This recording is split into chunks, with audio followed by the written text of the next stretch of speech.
Hi friends, R4iലേക്ക് എല്ലാവർക്കും സ്വാഗതം. ഇന്നത്തെ നിഫ്റ്റിയുടെ ഓപ്പണിംഗ് 25,406 അതിനുശേഷം 25,663 എന്നുള്ള ഒരു ഹൈ നിഫ്റ്റി ക്രിയേറ്റ് ചെയ്തിരുന്നു. അപ്പോൾ ഇൻട്രാഡേയിൽ നമ്മൾ കാണുന്നത് ഏകദേശം 257 പോയിന്റിന്റെ ഒരു റാലിയാണ്. അപ്പോൾ ഇന്നലെ നടന്ന അപ്രതീക്ഷിതമായിട്ടുള്ള ആ ഫോൾ പോലെ തന്നെ ഇന്ന് അപ്രതീക്ഷിതമായിട്ടൊരു റാലിയാണ് നമ്മൾ കാണുന്നത്. അപ്പോൾ മാർക്കറ്റ് എന്തുകൊണ്ട് ഇത്രമാത്രം അൺപ്രഡിക്റ്റബിൾ ആയിട്ട് നീങ്ങുന്നു എന്നുള്ളത് തീർച്ചയായിട്ടും വളരെയധികം ആശങ്ക ഉണ്ടാക്കുന്ന ഒരു കാര്യമാണ്. ഇന്ന് നമ്മൾ അഡ്വാൻസ് ഡിക്ലൈൻ ചെയ്ത സ്റ്റോക്കുകൾ നോക്കുകയാണെങ്കിൽ BSEയിൽ 1917 സ്റ്റോക്കുകൾ അഡ്വാൻസ് ചെയ്തപ്പോൾ 2265 സ്റ്റോക്കുകൾ ഡിക്ലൈൻ ചെയ്തു. അപ്പോൾ അവിടെ ഡിക്ലൈൻ ചെയ്ത സ്റ്റോക്കുകൾ തന്നെയാണ് കൂടുതൽ. ഇതുകൂടാതെ ഇന്ന് ബ്രോഡ് മാർക്കറ്റിൽ സ്മോൾ ക്യാപ് സ്റ്റോക്കിലും മൈക്രോ ക്യാപ് സ്റ്റോക്കിലും ഒരു നെഗറ്റീവ് ക്ലോസിംഗ് ആണ്. എന്നാൽ മിഡ് ക്യാപ്പ് ലാർജ് ക്യാപ്പിലൊക്കെ പോസിറ്റീവ് ക്ലോസിംഗുമാണ്. സെക്ടർ വൈസ് നോക്കുകയാണെങ്കിൽ IT, മീഡിയ, കെമിക്കൽ ആ സെക്ടറുകളിലൊക്കെയാണ് ഒരു നെഗറ്റീവ് ക്ലോസിംഗ് കാണുന്നത്. ബാക്കി ഒരുവിധം എല്ലാ സെക്ടർ ഇൻഡെക്സുകളും പോസിറ്റീവിൽ ക്ലോസ് ചെയ്തിട്ടുണ്ട്. എന്നാൽ റിമാർക്കബിൾ ആയിട്ടുള്ള ഒരു മുന്നേറ്റം ഏതെങ്കിലും സെക്ടറിൽ നമുക്ക് കാണാൻ കഴിയുന്നുമില്ല. അപ്പോൾ നിലവിലുള്ള ഒരു ഗ്ലോബൽ ക്യൂസ് നമ്മൾ പരിശോധിക്കുമ്പോൾ US-ഇറാൻ ടെൻഷൻസ് അത് നിലനിൽക്കുന്നുണ്ടെങ്കിലും ഇന്നലെ പ്രതികരിച്ചതുപോലെ മാർക്കറ്റ് ഇന്ന് അതിനോട് പാനിക്കായിട്ട് പ്രതികരിച്ചിട്ടില്ല എന്ന് കാണാം. എന്നാൽ ഇന്നലെ ഇന്ത്യൻ മാർക്കറ്റിലാണ് കാര്യമായ പ്രതികരണം ഉണ്ടായിട്ടുള്ളത്. മറ്റ് മാർക്കറ്റിൽ നിന്നും അത് ഉണ്ടായതായിട്ടും കാണുന്നില്ല. ഇപ്പം നമുക്കറിയാം, മാർക്കറ്റ് ഇത്തരം വാർത്തകളോട് പ്രതികരിക്കുന്നത് എല്ലായ്പ്പോഴും ഒരുപോലെയല്ല. കാരണം ഇറാൻ അമേരിക്ക വാർ ടെൻഷൻ എന്ന് പറയുന്നത് പുതിയൊരു വാർത്തയല്ല. ഇപ്പം കഴിഞ്ഞ ദിവസങ്ങളിലെ വലിയ തകർച്ചയിലൂടെ ഇൻവെസ്റ്റേഴ്സ് ആ ഒരു റിസ്കിനെ നേരത്തെ തന്നെ പ്രൈസ്ഡ് ഇൻ ചെയ്ത് കഴിഞ്ഞു. അതായത് എത്രമാത്രം അത് ഒരു യുദ്ധം വന്നാൽ തകരാം അത്രമാത്രം തകർന്നു കഴിഞ്ഞു. ഇനി ഇതിൽ കൂടുതൽ തകരണമെങ്കിൽ ഇതിൽ മോശമായിട്ടുള്ള വാർത്തകൾ യുദ്ധവുമായി ബന്ധപ്പെട്ട് വരേണ്ടതുണ്ട്. ആ വാർ അത്രമാത്രം എസ്കലേറ്റ് ചെയ്യേണ്ടതുണ്ട്. അങ്ങനെയാകുമ്പോൾ വീണ്ടും ഒരു ഇടിവിൻ്റെ സാധ്യതയാണുള്ളത്. ഇതുകൂടാതെ നമ്മൾ ടെക്നിക്കലായിട്ട് നോക്കുകയാണെങ്കിൽ നിഫ്റ്റി അതിൻ്റെ പ്രധാനപ്പെട്ട ടെക്നിക്കൽ സപ്പോർട്ടായിട്ടുള്ള 25,300 അത് 200-day സിമ്പിൾ മൂവിങ് ആവറേജ് ആണ്. ആ ഒരു നിലവാരത്തിനടുത്തെത്തിയിരുന്നു. സാധാരണയായിട്ട് ഇത്തരം സപ്പോർട്ട് ലെവലുകൾ എത്തുമ്പോൾ ഇൻവെസ്റ്റേഴ്സ് സ്റ്റോക്കുകൾ വാങ്ങാൻ തുടങ്ങും. കാരണം അതൊരു വാല്യൂ ബൈങ് അവസരമായിട്ട് കാണുന്ന ധാരാളം ഇൻവെസ്റ്റേഴ്സ് മാർക്കറ്റിലുണ്ട്. അപ്പോൾ ഇന്ന് മാർക്കറ്റ് താഴോട്ടേക്ക് പോകാതെ അതിനെ രക്ഷിച്ചു നിർത്തിയത് സ്വാഭാവികമായിട്ട് ഈ ഒരു വാല്യൂ ബൈങ് ആയിരിക്കും. മറ്റൊരു കാര്യം നമ്മൾ പരിഗണിക്കേണ്ടത്, ഇന്നലെ വിപണി ഒരുപാട് ഇടിഞ്ഞതിനാൽ ട്രേഡേഴ്സ് തങ്ങളുടെ ഷോർട്ട് പൊസിഷൻസ് അത് ഇപ്പോൾ ലാഭം എടുത്തിട്ട് അതൊരു ഷോർട്ട് കവറിംഗ് ആയി മാറുന്നുണ്ടാവും. അപ്പോൾ ഇത് ഷെയർസിൻ്റെ വില താൽക്കാലികമായിട്ട് ഉയരാൻ കാരണമാകും. അപ്പോൾ ഇതിനെയാണ് നമ്മൾ ടെക്നിക്കൽ ബൗൺസ് എന്ന് വിളിക്കുന്നത്. അപ്പോൾ മാർക്കറ്റിൽ ഇപ്പോൾ 25,500 എന്ന ലെവലിൽ ഫ്യൂച്ചർ ആൻഡ് ഓപ്ഷൻ മാർക്കറ്റിൽ ആ ഒരു ലെവലിൽ കാര്യമായിട്ടുള്ള പുട്ട് റൈറ്റിംഗ് നടന്നുകൊണ്ടിരിക്കുകയാണ്. അപ്പോൾ അതുകൊണ്ട് തന്നെ 25,500 ഒരു സപ്പോർട്ടായിട്ട് ഇപ്പോൾ മാറിയിരിക്കുകയാണ്. എന്നാൽ കോൾ സൈഡിലുള്ള ആ ഒരു 26,000 എന്ന ലെവലുള്ള ആ ഒരു ഹൈയസ്റ്റ് ഓപ്പൺ ഇൻട്രസ്റ്റ് അവിടെ തന്നെ നിൽക്കുന്നുമുണ്ട്. അപ്പോൾ അതുകൊണ്ട് ആ 26,000 ഒരു റെസിസ്റ്റൻസ് ലെവലായിട്ട് ലോങ് ടേം നിൽക്കുകയാണ്. അതുപോലെ 25,500 പുതുതായിട്ട് സപ്പോർട്ടായിട്ട് നിൽക്കുകയാണ്. ഇപ്പോൾ പുട്ട് കോൾ റേഷ്യോ ഇന്നലെ നമ്മൾ വിപണി ഇടിഞ്ഞപ്പോൾ അത് വലിയ തോതിൽ താഴോട്ടേക്ക് വന്നിരുന്നു. എന്നാൽ ഇന്ന് മാർക്കറ്റ് റിക്കവർ ചെയ്തതോടെ ആ ഒരു PCR റേഷ്യോ അഥവാ പുട്ട് കോൾ റേഷ്യോ 0.8, 0.9 ലെവലിലേക്ക് വന്നിട്ടുണ്ട്. മാർക്കറ്റിൽ ആ ഒരു ഭയം കുറച്ച് കുറഞ്ഞിട്ടുണ്ട് എന്ന് മനസ്സിലാക്കാം. എങ്കിലും ഇന്ത്യ വിക്സ് സൂചിപ്പിക്കുന്നത് ഹൈ വോളറ്റിലിറ്റിയാണ്. അതിപ്പോൾ 14 എന്ന ലെവലിലേക്ക് എത്തിയിരിക്കുകയാണ്. മാർക്കറ്റിൽ ഇത്തരത്തിൽ 200 പോയിന്റിന്റെ അപ്സൈഡും 200 പോയിന്റ്സിന്റെ ഡൗൺ സൈഡും യാതൊരു കാരണവുമില്ലാതെ വലിയ ട്രിഗർ പോയിന്റുകളൊന്നും ഇല്ലാതെ നടക്കുന്നതിന് പിന്നിൽ മറ്റൊരു കാര്യം ഇപ്പോൾ ചർച്ചയ്ക്ക് വരുന്നത് മാർക്കറ്റിന്റെ ലിക്വിഡിറ്റി സംബന്ധിച്ചിട്ടുള്ള പുതിയ ആശങ്കകളാണ്. നമുക്കറിയാം, RBI കൊണ്ടുവന്ന ചില നിയന്ത്രണങ്ങൾ കഴിഞ്ഞ ആഴ്ചകളിൽ ഉണ്ടായിരുന്നു. അതിലൊന്ന്, ബ്രോക്കർമാർക്കും മാർക്കറ്റ് ഇന്റർമീഡിയറികൾക്കും ബാങ്കുകൾ നൽകുന്ന ആ ഒരു ഫണ്ടിങ് അത് 100% ക്യാഷ് കൊലാറ്റർ വേണമെന്ന്. അതായത് ക്യാഷ് തന്നെ സെക്യൂരിറ്റിയായി നൽകണം, അതല്ലെങ്കിൽ വളരെ സ്ട്രോങ് ആയിട്ടുള്ള സെക്യൂരിറ്റി നൽകണമെന്നുമുള്ള ആ ഒരു കണ്ടീഷൻ ഇത് പ്രൊപ്രൈറ്ററി ട്രേഡേഴ്സിനെ വലിയ തോതിലുള്ള പ്രതിസന്ധിയിൽ കൊണ്ടുവന്ന് എത്തിച്ചിട്ടുണ്ട്. കാരണം വലിയ ബ്രോക്കറേജ് സ്ഥാപനങ്ങൾ സ്വന്തം നിലയിൽ നടത്തുന്ന ട്രേഡിങ്ങിനെയാണ് നമ്മൾ പ്രൊപ്രൈറ്ററി ട്രേഡിംഗ് എന്ന് പറയുന്നത്. അപ്പോൾ ഈ ട്രേഡർമാരാണ് സാധാരണ വിപണിയിൽ വലിയ തോതിലുള്ള ലിക്വിഡിറ്റി കൊണ്ടുവരുന്നത്. അപ്പോൾ അവർക്ക് ഈ ഫണ്ട് ലഭ്യത കുറയുമ്പോൾ മാർക്കറ്റിൻ്റെ ഡെപ്ത് കുറയും. അപ്പോൾ അവിടെ സ്വാഭാവികമായിട്ടും ബിഡ് ആസ്ക് സ്പ്രെഡ് വർദ്ധിക്കും. അതായത് വാങ്ങുന്ന വിലയും വിൽക്കുന്ന വിലയും തമ്മിലുള്ള ആ ഒരു വ്യത്യാസം വലിയ തോതിൽ, ആ അന്തരം വലിയ തോതിൽ വർദ്ധിക്കും. അപ്പോൾ അതിൻ്റെ അർത്ഥം വിപണിയിൽ മതിയായ ബയേഴ്സും സെല്ലേഴ്സും ഇല്ല എന്നുള്ളൊരവസ്ഥയാണ്. അപ്പോൾ അത്തരം സന്ദർഭങ്ങളിൽ നമ്മളൊരു ചെറിയ ട്രേഡ് പോലും വിലയിൽ വലിയ മാറ്റങ്ങൾ ഉണ്ടാക്കും. അപ്പോൾ ഇതാണ് നമ്മളിപ്പോൾ മാർക്കറ്റിൽ കാണുന്ന ഈ ഒരു ഹൈ വോളറ്റിലിറ്റിക്ക് ഒരു കാരണമായിട്ട് കാണുന്നത്. ഇതുകൂടാതെ തന്നെ സ്റ്റോക്ക് ഡെറിവേറ്റീവുകളിൽ എക്സ്പയറി ദിനത്തിൽ ലഭിച്ചിരുന്ന കലണ്ടർ സ്പ്രെഡ് ബെനിഫിറ്റ് അത് സെബി പിൻവലിച്ചിട്ടുണ്ട്. ഇത് എക്സ്പയറി ദിനങ്ങളിൽ ട്രേഡർമാർക്ക് കൂടുതൽ മാർജിൻ നൽകേണ്ടി വരുന്നതിനും പെട്ടെന്നുള്ള സ്ക്വയർ ഓഫ് മൂലം വലിയ തകർച്ചകൾ ഉണ്ടാകാൻ കാരണമാകുന്നുണ്ട്. അപ്പോൾ ഇന്നലെ നമുക്കറിയാം, ഇന്നലെ സെൻസെക്സിൻ്റെ എക്സ്പയറി ഡേ ആയിരുന്നു. സ്വാഭാവികമായിട്ടും അതിൻ്റെ ഭാഗമായിട്ട് ഇത്തരം കാര്യങ്ങൾ നടന്നിട്ടുണ്ടോ എന്നുള്ളതും സംശയാസ്പദമാണ്. അതുകൂടാതെ നമ്മുടെ മാർക്കറ്റിൽ FIAസിൻ്റെ കഴിഞ്ഞ 2 ദിവസങ്ങളിലുള്ള ട്രേഡിംഗ് ഡാറ്റ നമ്മൾ നോക്കിക്കഴിഞ്ഞാൽ അവിടെ ആ ഒരു ലിക്വിഡിറ്റി വളരെ കുറവാണ്. അവരുടെ ബൈയിങ് സെല്ലിങ്ങിൻ്റെ ആ ഒരു എമൗണ്ടിൻ്റെ ആ ഒരു വലിപ്പം കഴിഞ്ഞ ആഴ്ചകളേക്കാൾ വളരെയധികം കുറഞ്ഞതായിട്ട് കാണാം. ഇതൊക്കെ മൊത്തത്തിൽ മാർക്കറ്റിൻ്റെ ലിക്വിഡിറ്റിയെ ബാധിക്കുന്നുണ്ട്. ഇതാണ് വലിയ പ്രൈസ് മൂവ്മെൻറ്റിന് കാരണമാകുന്നത് എന്നാണ് പൊതുവെ വിലയിരുത്തപ്പെടുന്നത്. ഈ ഒരു സാഹചര്യത്തിൽ ഈ ജിയോ പൊളിറ്റിക്കൽ ടെൻഷൻസ് ഉണ്ടാകുമ്പോൾ നമുക്കറിയാം ക്രൂഡ് ഓയിൽ വില വലിയ തോതിൽ കുതിച്ചു വരാറുണ്ട്.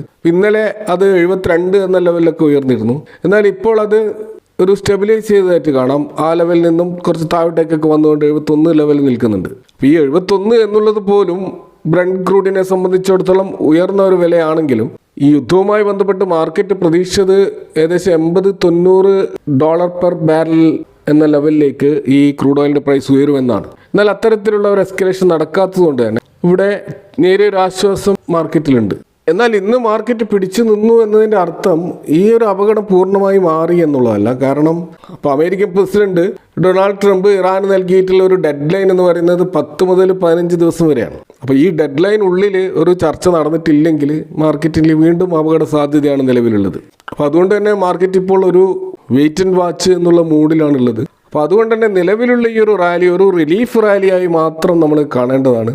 ഇത് എത്രമാത്രം സസ്റ്റെയിൻ ചെയ്യുമെന്നുള്ള കാര്യത്തിൽ സംശയമാണ്. ഇനി നമുക്കറിയാം നമ്മുടെ Q3 റിസൾട്ടിൻ്റെ ആ ഒരു സീസൺ അവസാനിക്കാൻ പോവുകയാണ്. ഓൾമോസ്റ്റ് ഭൂരിഭാഗം കമ്പനികളും അവരുടെ റിസൾട്ടുകൾ പ്രസിദ്ധീകരിച്ചു കഴിഞ്ഞു. ഇനി വളരെ അപ്രധാനമായ ചില കമ്പനികളുടെ റിസൾട്ടുകൾ മാത്രമേ വരാൻ ബാക്കിയുള്ളൂ. അപ്പോൾ 2026 ഒരു ഫിനാൻഷ്യൽ ഇയറിലെ Q3 ഫലങ്ങൾ നമ്മൾ ഇന്ന് അനലൈസ് ചെയ്യുമ്പോൾ ഈ ടോപ്പ് ലൈനിൽ ഒരു വളർച്ച ഉണ്ടായിട്ടുണ്ടെങ്കിലും, ടോപ്പ് ലൈൻ ഉദ്ദേശിക്കുന്നത് റവന്യൂവിൽ ഒരു വളർച്ച ഉണ്ട്, അല്ലെങ്കിൽ സെയിൽസിൽ ഒരു വളർച്ചയുണ്ട്. എന്നാൽ അതിൻ്റെ നെറ്റ് പ്രോഫിറ്റിൽ വലിയ വെല്ലുവിളികളാണ് കമ്പനികൾ നേരിടുന്നത്. അപ്പോൾ മൊത്തത്തിലുള്ള കോർപ്പറേറ്റിൻ്റെ ഒരു ആവറേജ് റവന്യൂ ഗ്രോത്ത് നമ്മൾ കാണുന്നത് 8.5% മുതൽ 10% വരെയാണ്. അപ്പോൾ ഇത് ഒരു നല്ല വളർച്ചയാണ്. കാരണം 2023 മാർച്ചിൽ രേഖപ്പെടുത്തിയ അതേ ഒരു ശക്തമായ വളർച്ചയാണ് ഇപ്പോൾ കാണുന്നത്. അപ്പോൾ കഴിഞ്ഞ ഫെസ്റ്റിവൽ സീസണിലുള്ള ആ ഒരു സെയിൽസും അതേപോലെ തന്നെ റൂറൽ മേഖലയിലുള്ള ഡിമാൻഡ് വർദ്ധിച്ചതും അതുപോലെ GSTയുടെ ഒരു ഇമ്പാക്റ്റും ഇതെല്ലാം ചേർന്നുകൊണ്ടാണ് ഈ ഒരു സെയിൽസിൽ അല്ലെങ്കിൽ റവന്യൂവിൽ ശക്തമായ വർധന ഉണ്ടായിട്ടുള്ളത്. എന്നാൽ പ്രോഫിറ്റിൽ നമ്മൾ വരികയാണെങ്കിൽ കാര്യങ്ങൾ വ്യത്യസ്തമാണ്. അപ്പോൾ പല വലിയ കമ്പനികളുടെയും പ്രത്യേകിച്ച് നിഫ്റ്റി 50 കമ്പനികളുടെയൊക്കെ നെറ്റ് പ്രോഫിറ്റ് ഏകദേശം 8% താഴേക്ക് വന്നിരുന്നു. എന്നാൽ ഇത്തരത്തിൽ താഴ്ത്തു പോകാനുള്ള ഒരു കാരണം ലേബർ കോഡുമായി ബന്ധപ്പെട്ട് വന്നിട്ടുള്ള വൺ ടൈം എക്സ്പെൻസ് ആണ്. അപ്പോൾ അത് പ്രോഫിറ്റിനെ വലിയ തോതിൽ ബാധിച്ചു. എന്നാൽ കമ്പനിയുടെ കോർ ബിസിനസ്സിൽ ഒരു പ്രശ്നവും ഉണ്ടായിട്ടില്ല എന്നാണ് നമുക്ക് മൊത്തത്തിൽ മനസ്സിലാക്കാൻ കഴിയുക. അപ്പോൾ ഈ ലേബർ കോഡുമായി ബന്ധപ്പെട്ടിട്ട് എംപ്ലോയീസിൻ്റെ ശമ്പളത്തിൻ്റെ 50% ബേസിക് പേ ആയിട്ട് നിശ്ചയിക്കണമെന്ന് ഗവൺമെൻറ് നിഷ്കർഷിച്ചതോടെയാണ് ഈ ഗ്രാറ്റുവിറ്റി, പ്രൊവിഡൻറ്റ് ഫണ്ട് അതിൻ്റെയൊക്കെ പ്രൊവിഷൻസ് വലിയ തോതിൽ വർദ്ധിപ്പിക്കാൻ വേണ്ടിയിട്ട് കമ്പനികൾ അവരുടെ പ്രോഫിറ്റിൽ നിന്നും വലിയൊരു എമൗണ്ട് ഈ ഒരു ആവശ്യത്തിലേക്ക് മാറ്റിവെക്കേണ്ടി വന്നത്. അതാണ് പ്രോഫിറ്റ് കുറയാനുള്ള കാരണം. ഇത് കൂടാതെ തന്നെ റോ മെറ്റീരിയൽസിലുണ്ടായിട്ടുള്ള വില വർധനവും അതേപോലെ ശമ്പള വർധനവും മൊത്തത്തിൽ കമ്പനികളുടെ മാർജിനിൽ വലിയ ഇമ്പാക്റ്റ് ഉണ്ടാക്കിയിട്ടുണ്ട്. എന്നാൽ പൊതുവെ പ്രതീക്ഷിക്കുന്നത് അടുത്ത ക്വാർട്ടറുകളിൽ ഈ ചെലവുകൾ നോർമലൈസ് ചെയ്യപ്പെടും. കാരണം വൺ ടൈം എക്സ്പെൻസ് ഇനി ഉണ്ടാവില്ല. അപ്പോൾ അതുകൊണ്ട് തന്നെ ബോട്ടം ലൈനും നല്ല രീതിയിൽ വർദ്ധിക്കുമെന്നും പൊതുവെ പ്രതീക്ഷിക്കുന്നുണ്ട്. അതുകൊണ്ട് തന്നെ Q4 റിസൾട്ടുകൾ ഒരു മെച്ചപ്പെട്ട രീതിയിലേക്ക് വരുമെന്നാണ് പൊതുവെ ഉള്ള ഒരു അനലിസ്റ്റുകളുടെ ഒരു നിഗമനം. ഇത് നമ്മളൊരു സ്റ്റോക്ക് സ്പെസിഫിക് ആക്ഷനിലേക്ക് വന്നാൽ ഇന്ന് ഏഞ്ചൽ വൺ സ്റ്റോക്കിൻ്റെ ആ ഒരു സ്റ്റോക്ക് സ്പ്ലിറ്റ് റേഷ്യോ അനൗൺസ് ചെയ്തിട്ട് കാണാം. 1:10 എന്നുള്ള അടിസ്ഥാനത്തിലുള്ള ഒരു സ്റ്റോക്ക് സ്പ്ലിറ്റ് ആണത്. അപ്പോൾ അവിടെ ഈ ഏഞ്ചൽ വണ്ണിൻ്റെ 10 രൂപ ഫേസ് വാല്യൂ 1 രൂപയായിട്ട് കുറയും. അപ്പോൾ ഇത് റെക്കോർഡ് ഡേറ്റ് തീരുമാനിച്ചിരിക്കുന്നത് ഫെബ്രുവരി 26 ആണ്. അപ്പോൾ ഈ ഫെബ്രുവരി 26 നമ്മുടെ പോർട്ട്ഫോളിയോയിൽ ഈ ഒരു ഓഹരി ഉണ്ടെങ്കിൽ മാത്രമാണ് ഈ സ്റ്റോക്ക് സ്പ്ലിറ്റിൻ്റെ ആനുകൂല്യം ലഭിക്കുക. ഇത്തരത്തിലൊരു സ്റ്റോക്ക് സ്പ്ലിറ്റിലേക്ക് പോകുന്നത് കാരണം ഇതിൻ്റെ പ്രൈസ് നമുക്കറിയാം 2500 എന്ന ലെവലിലാണ് ഇപ്പോൾ ട്രേഡ് ചെയ്യുന്നത്. സ്വാഭാവികമായിട്ടും റീറ്റെയിൽ ഇൻവെസ്റ്റേഴ്സ് ഇത്തരം ഹൈ പ്രൈസിൽ എൻ്റർ ചെയ്യാൻ പൊതുവെ മടിക്കാറുണ്ട്. അപ്പോൾ അതുകൊണ്ട് തന്നെ മാർക്കറ്റിലെ ഒരു ലിക്വിഡിറ്റി വർദ്ധിപ്പിക്കാൻ വേണ്ടിയിട്ടാണ് ഈ രീതിയിലുള്ള ഒരു സ്റ്റോക്ക് സ്പ്ലിറ്റിലേക്ക് ഇവർ പോകുന്നത്. അപ്പോൾ ആ 2500 പ്രൈസ് റേഞ്ചിലുള്ള സ്റ്റോക്ക് ഒരു പക്ഷേ 250 ലെവലിലൊക്കെ ഇൻവെസ്റ്റേഴ്സിന് അവൈലബിൾ ആവും. ഏഞ്ചൽ വണ്ണിൻ്റെ ഒരു ബിസിനസ് പെർഫോമൻസ് നമ്മൾ നോക്കുകയാണെങ്കിൽ ഈ കമ്പനികളുടെ ആ ക്ലയൻറ്റിൻ്റെ എണ്ണം 21% വർദ്ധിച്ചിട്ട് ഇപ്പോൾ 3.6 കോടി ഏകദേശം 36 മില്യൺ കടന്നതായിട്ടാണ് നമ്മൾ കാണുന്നത്. അതുപോലെ കമ്പനിയുടെ Q3 റിസൾട്ടിൽ നമ്മൾ 1338 കോടിയുടെ റവന്യൂ അതുപോലെ 269 കോടിയുടെ നെറ്റ് പ്രോഫിറ്റുമാണ് രേഖപ്പെടുത്തിയിട്ടുള്ളത്. അപ്പോൾ ഇത് മാർക്കറ്റ് എക്സ്പെക്റ്റേഷനേക്കാൾ നല്ലൊരു പ്രകടനമാണ് ഏഞ്ചൽ വണ്ണിൽ നിന്നുണ്ടായിട്ടുള്ളത്. അതുപോലെ കമ്പനിയുടെ ആ ഒരു ആവറേജ് ഡെയിലി ടേൺ ഓവർ അത് 107% വർദ്ധിച്ചു. അതായത് F&O മാർക്കറ്റിലാണ് കാര്യമായ മുന്നേറ്റം ഈ ഏഞ്ചൽ വൺ നടത്തിയിട്ടുള്ളത്. അപ്പോൾ മറ്റ് ബ്രോക്കേഴ്സിനെ അപേക്ഷിച്ച് കുറച്ചും കൂടി ഏഞ്ചൽ വൺ വ്യത്യസ്തമാകുന്നത് ഇവരുടെ ബ്രോക്കിംഗ് ബിസിനസ് കൂടാതെ തന്നെ മ്യൂച്വൽ ഫണ്ട്, അതുപോലെ ഇൻഷുറൻസ്, അതുപോലെ NBFC ലെൻഡിങ്, ഈ മേഖലകളിലൊക്കെ ഈ കമ്പനി അതിൻ്റെ പ്രവർത്തനം വ്യാപിപ്പിച്ചിട്ടുണ്ട്. അപ്പോൾ ഇത് കമ്പനിയുടെ ഒരു സ്റ്റെബിലിറ്റി കൂട്ടാനും അതിൻ്റെ വരുമാനം വർദ്ധിപ്പിക്കുവാനും സഹായിക്കും. സിറ്റി പോലെയുള്ള ഇൻ്റർനാഷണൽ ബ്രോക്കറേജ് ഇതിന് ഒരു 3000-3400 ലെവലുള്ള ഒരു ടാർഗറ്റ് നിശ്ചയിച്ചായിട്ട് നമുക്ക് കാണാം. അപ്പോൾ സ്വാഭാവികമായിട്ടും ഈ സ്റ്റോക്ക് സ്പ്ലിറ്റ് വരുമ്പോൾ അതിനോടനുബന്ധിച്ച് ഈ സ്റ്റോക്കിൽ ഒരു വളറ്റിലിറ്റി തീർച്ചയായിട്ടും ഉണ്ടാവും. എന്നാൽ സ്പ്ലിറ്റിന് ശേഷം മാർക്കറ്റ് സെറ്റിൽ ആകുമ്പോൾ ഈ ഓഹരി വാങ്ങുന്നതായിരിക്കും കുറച്ചും കൂടി സേഫായിട്ട് തോന്നുന്നത്. ഇതുകൂടാതെ ഈ സ്റ്റോക്ക് നമ്മൾ ഇൻവെസ്റ്റ്മെൻറ്റിന് തിരഞ്ഞെടുക്കുമ്പോൾ ശ്രദ്ധിക്കേണ്ട ഒരു കാര്യം, RBI വരുത്തുന്ന പുതിയ നിയന്ത്രണങ്ങൾ, അത്തരത്തിലുള്ള റെഗുലേറ്ററി പ്രഷർ ഇത്തരം സ്റ്റോക്കുകളിൽ എപ്പോഴും ഉണ്ടാവും. അതുകൊണ്ട് തന്നെ അത്തരത്തിലുള്ളൊരു വളറ്റിലിറ്റിയും നമ്മളെപ്പോഴും പ്രതീക്ഷിക്കേണ്ടി വരും. ഇനി നമ്മൾ ചില ലീഡിംഗ് ബ്രോക്കറേജ് ഹൗസുകൾ റെക്കമെൻഡ് ചെയ്ത ചില ലോങ് ടേം സ്റ്റോക്കുകളിലേക്ക് പോകുകയാണെങ്കിൽ, ഒന്ന് നമ്മൾ കാണുന്നത് സിറ്റി LIC ഹൗസിംഗ് ഫിനാൻസിന് ഏകദേശം 730 എന്ന ടാർഗറ്റ് പ്രൈസോട് കൂടിയിട്ടുള്ള ഒരു ബൈ റേറ്റിംഗ് കൊടുത്തായിട്ട് കാണാം. അപ്പോൾ 40% ഒരു അപ്സൈഡ് മൂവാണ് നിലവിലുള്ള പ്രൈസിൽ നിന്നും അവർ പ്രതീക്ഷിക്കുന്നത്. ഇതേപോലെ മോട്ടിലാൽ ഒസ്വാൾ ടാറ്റ സ്റ്റീലിന് ഇതേപോലെ 240 എന്നുള്ളൊരു ടാർഗറ്റ് നിശ്ചയിച്ചത് കാണാം. ഏകദേശം 14% ഒരു അപ്സൈഡ് മൂവാണ് ഇവിടെ പ്രതീക്ഷിക്കുന്നത്.